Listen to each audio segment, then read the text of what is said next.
শুরু করতেছি মহান সৃষ্টিকর্তার নামে, যিনি পরম করুণাময় এবং অত্যন্ত দয়ালু। আপনাদেরকে জানিয়ে রাখি যে দীর্ঘদিন পর ভিডিওতে আসার একটাই কারণ, আসছিলাম মেহেরপুরে। আপনারা হয়তো অনেকে জানেন যে আমি সময় সুযোগ পেলেই একটু মেহেরপুরের দিকে রওনা হই। আমার ভালোবাসার কয়েকটা জেলার ভিতরে সবার শীর্ষে আসছে মেহেরপুর। তা আমি আপনাদেরকে একটা জিনিস দেখাই। এইটা হচ্ছে 3 নম্বর ইউনিয়ন, আমঝুপি ইউনিয়ন, উত্তর সরণি রোড। এদিকে আপনি গেলে পাবেন গাংনি, আর এদিকে আপনি গেলে পাবেন যে হচ্ছে আমঝুপি বাজার। এদিক থেকে মেহেরপুর যাওয়া যায়, আমি মহাসড়ক বলতে পারি। তা আমি দেখাই যে আমার এলাকায় আমি বিভিন্ন কাজ করেছি। জেলার বাইরে হয়তো এই দিয়ে 2 থেকে 3টা মাত্র ভিডিও হবে। যে এই দেখেন একটা মিনি কক্সবাজার আপনাদেরকে দেখাই। এই দেখ, অনেক যানবাহন যারা আছেন তারা কিন্তু অনেক কষ্ট করছেন। আমার এই জিনিসটা খারাপ লেগেছে।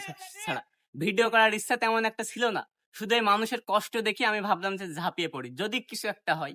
আর এইটা হচ্ছে আমি সবচেয়ে যে কথাটা বলবো যে ইতিহাসের শিশিরে এখন যখন উন্নয়নের ছোঁয়া, ঠিক সেই সময় কিন্তু মেহেরপুরের আমঝুপিতে কিন্তু একটা মিনি কক্সবাজার। এইদিকে গেলে আপনি পাবেন মিরপাড়া, সড়কের সামনে আছে মসজিদ। প্রত্যেক 5 ওয়াক্তই নামাজে মুসল্লিরা কি পরিমাণ কষ্ট করছে সেটা আমি ভাষায় বলে আপনাদেরকে বোঝাইতে পারবো না।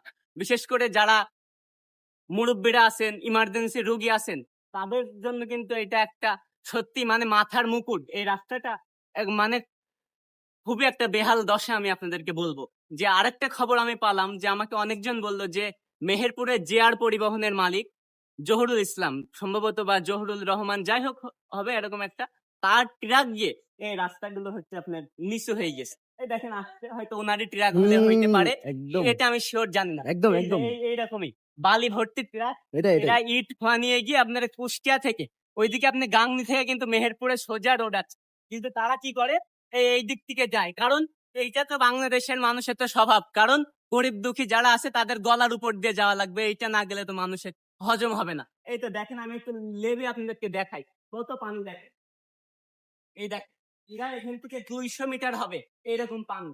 মানে বিশেষ করে রাতের বেলা যারা মোটর সাইকেল নিয়ে যায়, আমিও কিন্তু নিজে খুব কষ্ট করলাম, পায়ে কাদা জড়ালাম, দীর্ঘদিন ধরে এই রোড দিয়ে যাওয়া আসা করছি, যে কয়দিন আসি আর কি, 4 তারিখ থেকে শুরু করে। তো আমি বলবো যে যারা জনপ্রতিনিধিরা আছেন, বিশেষ করে এখন তো অনেক, আমি বলবো যে সংস্কারের বাংলাদেশ আপনারা বলছেন, যে যারা এই সংস্কারের সিদ্ধান্ত হাতে নিয়েছেন, যারা সংস্কারকে মাথার মুকুট মনে করছেন, তাদেরকে আমি বলবো যে রাস্তাটা প্লিজ একটু দেখেন, মানুষের একটু যদি কষ্ট নিভাইতে পারেন। দেখ, মানুষের মনে কষ্ট দিয়ে আপনারা জনপ্রতিনিধি হইতে পারবেন না। মানুষের মনে জায়গা করতেই হবে, তাহলে আপনারা জনপ্রতিনিধি হতে পারবেন। দেখেন চারিদিকে একটু দেখেন, আমি একটু ইন্টারভিউ নিই। ভাই একটু দাঁড়ায়েন তো, একটু একটু 2 মিনিট দাঁড়াইন। এই রাস্তাটা কতদিন তো এইরকম আছে? ও, আপনারা নিয়মিত এটা ওইটা যাওয়া আসা করেন নাকি? কাছে কাছে আসেন, নিয়মিত আসা যাওয়া করি। রাস্তার এই অবস্থা, আমাদের তো সমস্যা হয়েছে। তা আপনারা কি চাচ্ছেন যে পরবর্তীতে কি করলে এটা ভালো হবে? রাস্তাটা মেরামত করলে পারলে আমাদের হ্যাঁ, আসলে যাকে জিজ্ঞেস করবেন না, আচ্ছা ঠিক আছে যাইতে পারেন, কষ্ট দেয়া হলো। যাকে আপনি জিজ্ঞাসা করবেন সেই বলবে যে রাস্তাটা মেরামত করা আসলেই দায়িত্ব এবং কর্তব্যের মধ্যে পড়ে। তা আমি যারা আছেন মেহেরপুর প্রশাসন, আপনারা তো মনে হয় ঘুমাচ্ছেন, যারা দায়িত্বে আছেন বড় বড় মাথার মুকুট, তাদের তো এখন দুপুর বেলা, এখন প্রায় বাজে 4টা, 4:30, 5টা বাজতে পারে। এখন তো তাদের আসার দর, ঘুম দিয়ে পরিবারের সাথে করে ঘুমাচ্ছে। তা আমি বলবো যে এইটা একটু দেখেন।